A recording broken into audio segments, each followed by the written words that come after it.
غزوہ احد کے موقع پر جب یہ خبر پھیل جاتی ہے کہ حضور علیہ السلام کا انتقال ہو گیا، حضور شہید کر دیے گئے، تو مدینۃ المنورہ میں ایک کوہرام مچ گیا، حتیٰ کہ عورتیں بے چین ہو گئیں، مضطرب ہو گئیں۔ تو ایک انصاری خاتون میدان احد کی طرف بھاگی، اس کا بھائی بھی جنگ میں شریک تھا، اس کا شوہر بھی شریک تھا، اس کا بیٹا بھی شریک تھا جنگ میں، اور اس کا والد بھی شریک تھا۔ یہ چاروں رشتے ہوتے ہیں، تو یہ چاروں کے چاروں شریک تھے اس جنگ میں۔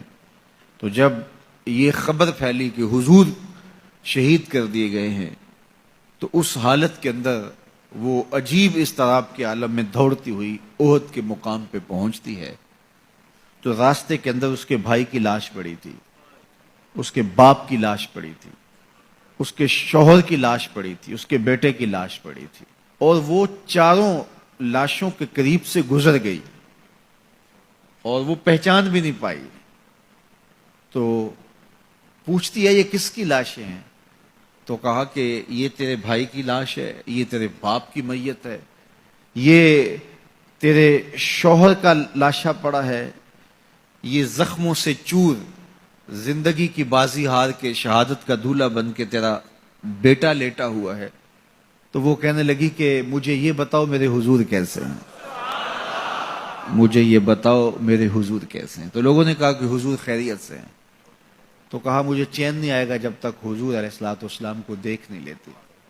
پھر اس خاتون کو جس کے 4 عزیز رشتے بچھڑ گئے تھے، اور بھائی نے، بیٹے نے، اور شوہر اور باپ نے شہادت کا جام نوش کیا تھا، پورا گھر کا گھر آج احد کے میدان میں بچھا ہوا ہے، تو کہا مجھے حضور تک لے جاؤ۔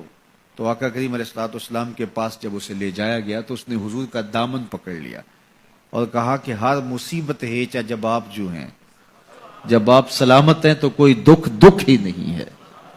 تو ان کی یہ محبت اور ان کا یہ پیار دیکھنے کو نصیب ہوتا ہے، ورنہ ایسے مواقع پہ جب اتنے عزیز رشتے بچھڑ جائیں تو پھر اپنے جذبات پہ کون قابو رکھ پاتا ہے اور کون کسی کو یاد رکھتا ہے۔ لیکن ان کی محبت بڑھی ہوئی تھی ہر رشتے سے آگے، اور ہر عزیز، ہر رشتے دار، کائنات کی ہر شے سے زیادہ وہ حضور علیہ السلام سے پیار کرتے تھے۔ نہ انہیں مال کی غرض تھی۔ حضور حکم کرتے ہیں تو ابو بکر صدیق رضی اللہ تعالیٰ عنہ سارا مال حضور کے قدموں میں ڈھیر کر دیتے ہیں، اولادیں حضور کے راہوں میں، حضور کے رستوں میں قربان کر دیتے ہیں، اور ہر دکھ جھیل کر کے بھی حضور علیہ الصلوۃ والسلام کی خیریت انہیں مطلوب ہے۔ اس کے لیے جو بھی قربانی دینا پڑے وہ اس کے لیے اپنے آپ کو آمادہ پاتے ہیں۔ تو یہ میرے حضور علیہ السلام کا پیار تھا، یہ حضور کی محبت تھی جو جیتے جاگتے انسانوں کے سینوں کے اندر موجود تھی۔ جیتے جاگتے انسان تو کسی سے پیار کرتے ہی کرتے ہیں، لیکن کائنات نے یہ منظر نہیں دیکھا ہوگا کہ جانور بھی کسی سے پیار کریں۔ حضور علیہ الصلوۃ والسلام کے گھر میں ایک پرندہ تھا۔